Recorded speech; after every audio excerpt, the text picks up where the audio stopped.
রাসূল করিম সাল্লাল্লাহু আলাইহি সাল্লামের পুরো জীবন জুড়ে যুদ্ধ সংগ্রামে ভরপুর ছিল। এজন্য অনেক ইসলাম বিদ্বেষীরা তাকে যুদ্ধবাজ নেতা হিসেবে আখ্যায়িত করে, নাউজুবিল্লাহ। এ ব্যাপারে আমাদের বক্তব্য কি হওয়া উচিত? খুবই গুরুত্বপূর্ণ প্রশ্ন, এবং বিশেষ করে সমকালীন যে আপনার যুদ্ধ বিগ্রহ চলছে এই প্রসঙ্গতে এসে অন্তত এটা আরো বেশি প্রাসঙ্গিক হয়েছে। প্রথম কথা হলো, নবী করিম সাল্লাল্লাহু আলাইহি সাল্লামের পুরো জীবন জুড়েই যুদ্ধ সংগ্রাম করেছেন তিনি, এটা পুরোপুরি সঠিক নয়। সংগ্রাম করেছেন সেটা সঠিক, কিন্তু যুদ্ধ করেছেন পুরো জীবন জুড়ে এটা সঠিক নয়।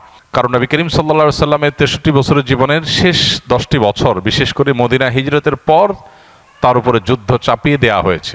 মক্কায় তিনি যে 53 বছর বয়স পর্যন্ত অবস্থান করেছেন, এই বয়সের মধ্যে যুদ্ধ তো দূরের কথা, তার প্রতি আরোপিত জুলুম অবিচার এগুলোর প্রতিকারও তিনি সেই অর্থে পান নাই, বা সেটার জন্য তিনি সেরকম কোনো উদ্যোগই গ্রহণ করেননি, আল্লাহ তাকে সে অনুমোদন দেননি। তিনি শুধু সবর করেছেন মক্কার এই পুরো 53 বছর পর্যন্ত বয়স পর্যন্ত, পুরো সময়টাতে, বিশেষ করে নবুয়ত এর দায়িত্ব বুঝে নেওয়ার পর থেকে নিয়ে তার হিজরতের আগ পর্যন্ত এই পুরো সময়কালটা তিনি শুধু সবর এবং সবর এবং সবর করেছেন।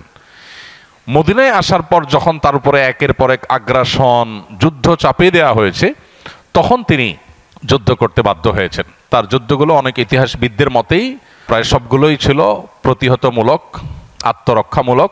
আর যেগুলো তিনি করেছেন সেই যুদ্ধগুলোতে তখনকার আমলের যুদ্ধ যেভাবে হতো সেভাবেই যুদ্ধগুলো হয়েছে, কিন্তু সেই যুদ্ধগুলোতেও মানুষের জীবন, মানুষের প্রাণ যাতে কম যায় সেজন্য তিনি সর্বোচ্চ সচেষ্ট ছিলেন। আজকে যারা নবী সাল্লাল্লাহু আলাইহি সাল্লামের জীবনে যুদ্ধ বিগ্রহ দেখে তাকে নাউজুবিল্লাহ যুদ্ধবাজ বলে, তারা নিজেদের দিকে একবার ফিরে তাকাবার সুযোগ হয়তো পায় না। প্রথম এবং দ্বিতীয় বিশ্বযুদ্ধে সাকুল্যে প্রায় 90 থেকে 100 মিলিয়ন মানুষ নিহত হয়েছে, এবং এটা কারা করেছে? মুসলমানরা নিশ্চয়ই করে নাই। এছাড়া যত বড় বড় যুদ্ধ বিগ্রহ হয়েছে, মিলিয়ন মিলিয়ন মানুষ মারা গেছে, তার প্রায় সবগুলোর সাথে, দু একটা বিচ্ছিন্ন থাকতে পারে, এর বাইরে প্রায় সবগুলোর সাথে অমুসলিমরা, যারা আজ মুহাম্মদ সাল্লাল্লাহু আলাইহি সাল্লামকে নাউজুবিল্লাহ যুদ্ধবাজ বলে আখ্যায়িত করতে চায়, তারাই মূলত জড়িত।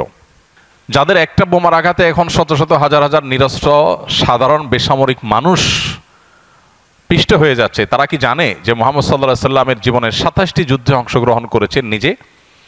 এর মধ্যে সব যুদ্ধ মিলিয়ে সাকুল্যে উভয় পক্ষের, শুধু নিজের না, উভয় পক্ষের মোট 400 মানুষ মাত্র মারা গেছে।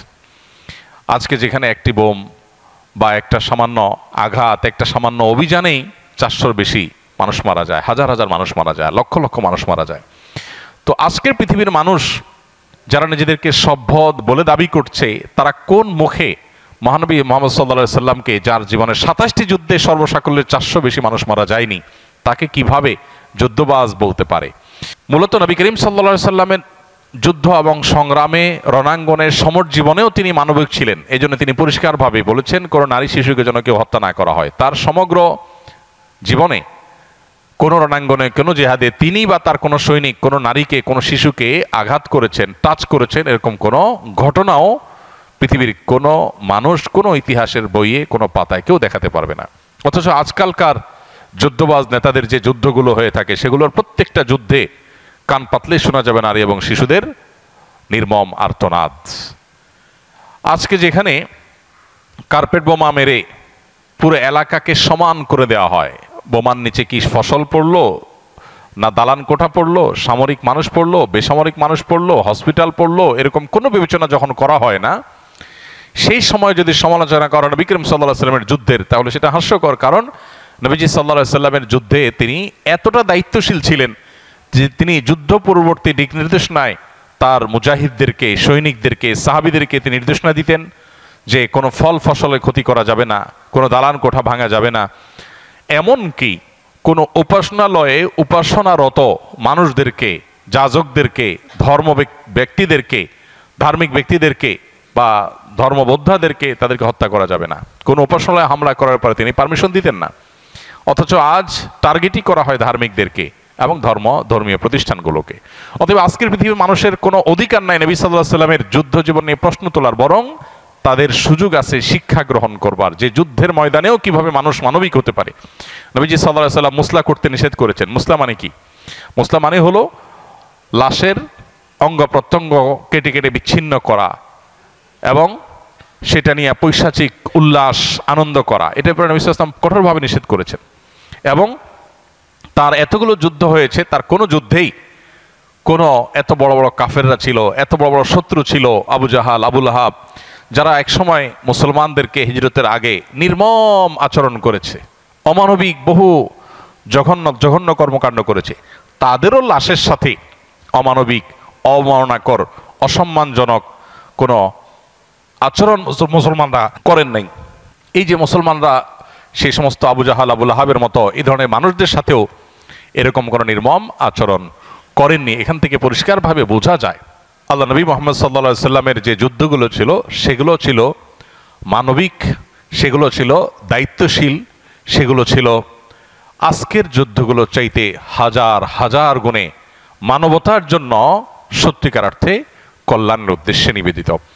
নবী করিম সাল্লাল্লাহু আলাইহি সাল্লামের যুদ্ধগুলো আজকের জীবনের যে সমস্ত যুদ্ধগুলো, আজকের পৃথিবীতে যে সমস্ত যুদ্ধগুলো পরিচালিত হয় এগুলোর মতো ছিল না। এগুলো হয়ে থাকে সাম্রাজ্যবাদ প্রতিষ্ঠা করার জন্য, কর্তৃত্ববাদ প্রতিষ্ঠা করার জন্য, খবরদারি প্রতিষ্ঠা করার জন্য, জমি দখলের জন্য, দেশ দখলের জন্য। নবী সাল্লাল্লাহু আলাইহি সাল্লামের যুদ্ধগুলো ছিল হলো আত্মরক্ষার জন্য, জুলুমকে নিপাত করবার জন্য, তিনি নিজের সাম্রাজ্যকে বিস্তার করবার জন্য যুদ্ধে সংগ্রামে লিপ্ত হন নাই। অতএব তার যুদ্ধ এবং এখনকার যুদ্ধগুলোর ভিতরে আকাশ এবং পাতাল তফাত।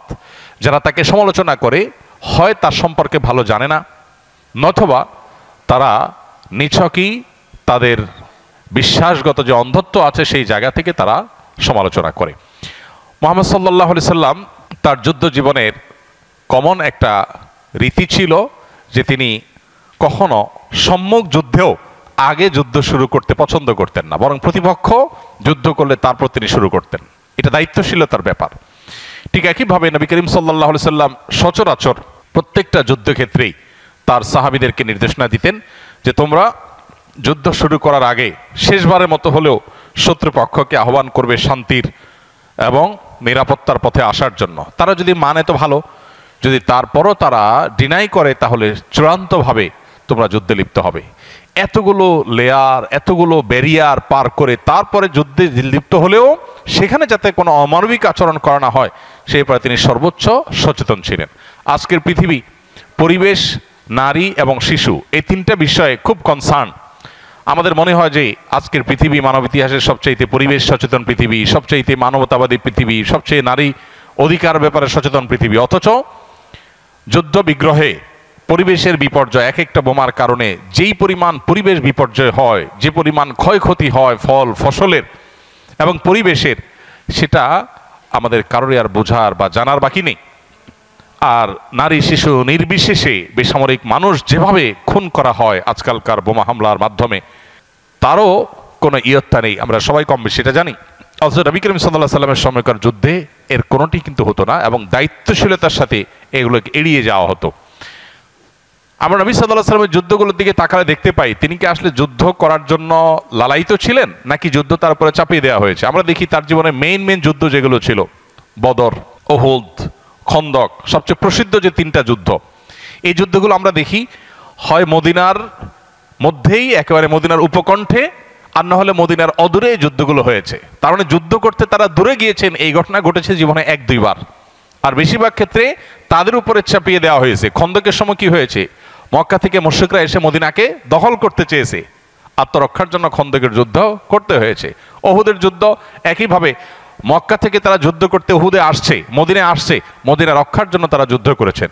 বদরের যুদ্ধ তাদের মক্কায় রেখে আসা সম্পদ, যেগুলো মক্কার মুশরিকরা জবরদস্তিমূলক রেখে দিয়েছিল, সেগুলো উদ্ধার করার জন্য যুদ্ধ করতে গিয়েছেন, সেগুলো উদ্ধার করার জন্য গিয়েছেন, অভিযানে, যুদ্ধের জন্য নয়। কিন্তু সেখানে গিয়ে যুদ্ধ পরিস্থিতি তৈরি হয়েছে, সেটাও কিন্তু মদিনার অদূরের, আপনার মক্কার তো চাই তুলনাতে মদিনার কাছে। তো সব মিলিয়ে নবী করিম সাল্লাল্লাহু আলাইহি সাল্লামের জীবনের জিহাদ আর আজকের যুদ্ধবাজ নেতাদের যুদ্ধ, এর সাথে আকাশ এবং পাতাল যত পার্থক্য তার চাইতে বেশি পার্থক্য আছে। সেটা বোঝার জন্য শুধু আমাদের দরকার হলো সত্যিকারের ইতিহাস এবং সত্যিকারের ঘটনাগুলোকে জানা।